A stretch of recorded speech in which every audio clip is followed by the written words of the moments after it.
लड़की नीचे झुकी, असल में जमीन पर पड़े बैज को उठाना चाहती थी, लेकिन जैसे ही उसने उसे छुआ वह अचानक एक गेहूं के खेत में पहुंच गई और उसके पीछे एक भविष्य की नगरी भी खड़ी थी। जिज्ञासु होकर वह वहां जाने की तैयारी करने लगी, लेकिन अभी उसने कुछ ही कदम बढ़ाए थे कि अचानक दीवार से टकरा गई और जैसे ही उसके हाथ से बैज गिरा वह फिर से हकीकत में लौट आई। यह जादुई अनुभव उसे बेहद रोमांचित कर गया, इसलिए उसने जल्दी से बैज को कागज में लपेटा और उठा लिया। घर लौटते समय उत्साहित छोटी मेई ने ये खोज अपने पिता को बताई, लेकिन उसकी उम्मीद भरी नजरों के बीच जब उसके पिता ने बैज को छुआ तो उन्हें वह सब कुछ नहीं दिखा जो उसने बताया था। पहले तो उसे लगा कि शायद ये सब उसकी कल्पना थी, लेकिन जैसे ही छोटी मेई ने बैज को पकड़ा वह सचमुच फिर से उस गेहूं के खेत में पहुंच गई। साफ था कि यह बैज सिर्फ उसी पर असर करता है और उसके मुंह से निकली इस अद्भुत घटना को उसके पिता ने नशे की वजह से हुई कोई भ्रांति मान लिया, इसलिए उन्होंने झटपट बैज छीनकर अपनी जेब में रख लिया। लेकिन इस बैज और रहस्यमयी शहर की सच्चाई जानने के लिए छोटी मेई को रात के सन्नाटे में चुपके से बैज निकालना पड़ा। इस बार समझदारी दिखाते हुए वह साइकिल लेकर शहर के बाहर गई और इस बार उसने शहर की दिशा भी याद रखी। फिर वह सीधे उसी ओर बढ़ गई और जैसा कि उसने सोचा था, जब वह तय जगह पहुंची और फिर से बैज को छुआ तो वह सचमुच उस शहर के बीचों बीच पहुंच गई थी। चाहे वह सिर के ऊपर से तेजी से गुजरती हाई स्पीड ट्रेन हो या फिर मस्क से भी उन्नत रॉकेट रिकवरी तकनीक,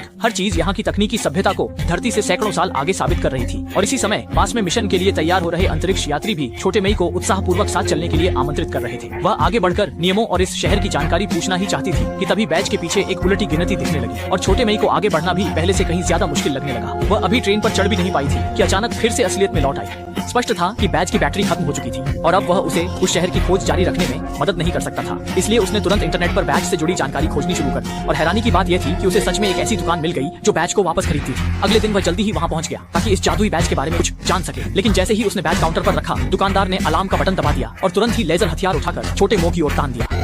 ये साफ था कि वे मजाक नहीं कर रहे थे। लड़की तुरंत मुड़कर भागने लगी, लेकिन एक गोले की वजह से वह बाहर की ओर धकेल दी गई। जैसे ही दुकानदार उसे मारने ही वाला था, अचानक एक स्टील की गेंद खिड़की तोड़कर अंदर आई और तुरंत ही फट गई, जिससे दोनों लोग नीली रोशनी के घेरे में आ गए और हिल भी नहीं सके। हैरान परेशान छोटी मेई ने देखा कि उसे बचाने वाली दरअसल एक छोटी लड़की थी। इसके बाद उस लड़की ने अपनी जबरदस्त फुर्ती से पल भर में ही दुकानदार और उसके साथी को काबू में कर लिया। तभी छोटी मेई ने गौर किया कि असल में वे दोनों तो रोबोट थे, लेकिन अभी हुई लड़ाई से गलती से आत्मविस्फोट कार्यक्रम सक्रिय हो गया था। गनीमत रही कि दोनों समय रहते भाग निकले और उन्हें कोई चोट नहीं आई। जैसे ही वे वहां से निकले कुछ ही देर बाद एक हत्यारे रोबोटों का झुंड भी वहां पहुंच गया। इस बीच छोटी मेई तो कब की सैकड़ों मील दूर भाग चुकी थी। उसे लगा कि अब वह खतरे से बाहर है, लेकिन तभी उसने गलती से उस लड़की के घाव को देख लिया और पता चला कि वह भी एक रोबोट है। घबराहट में उसने जोर से ब्रेक मारा और गाड़ी रोक दी, फिर तुरंत दरवाजा खोलकर बाहर भाग गई। लड़की कुछ समझाने के लिए आगे बढ़ी ही थी कि तभी एक गुजरती पिकअप ने उसे सीधा टक्कर मारकर दूर फेंक दिया। ड्राइवर जल्दी से नीचे उतरकर देखने लगा, लेकिन इसी बीच छोटी मेई को मौका मिल गया और उसने उसकी अनदेखी का फायदा उठाकर गाड़ी लेकर वहां से निकल गई। लेकिन उसे क्या पता था कि इसी वक्त लड़की सीधे उठकर बैठ गई और फिर छोटे छोटे कदमों में दौड़ती हुई गाड़ी के पीछे भागने लगी। एक ही लंबी छलांग में वह सीधा गाड़ी के डिब्बे में आकर टिक गई। जब भागने का कोई रास्ता नहीं बचा तो छोटी मेई ने मजबूरी में उसे ड्राइविंग सीट के पास बुला लिया। तभी छोटी मेई को पता चला कि लड़की का नाम एथेना है और वह उसी भविष्य के शहर से आई है जिसे छोटी मेई ने बैज छूते वक्त देखा था। अब उन्होंने भविष्यवाणी की है कि पृथ्वी का अंत जल्द ही आने वाला है और पृथ्वी को बचाने की सारी उम्मीदें छोटी मेई पर टिकी हैं। इसी वजह से एथेना यहाँ आई है ताकि छोटी मेई को भविष्य के शहर ले जाकर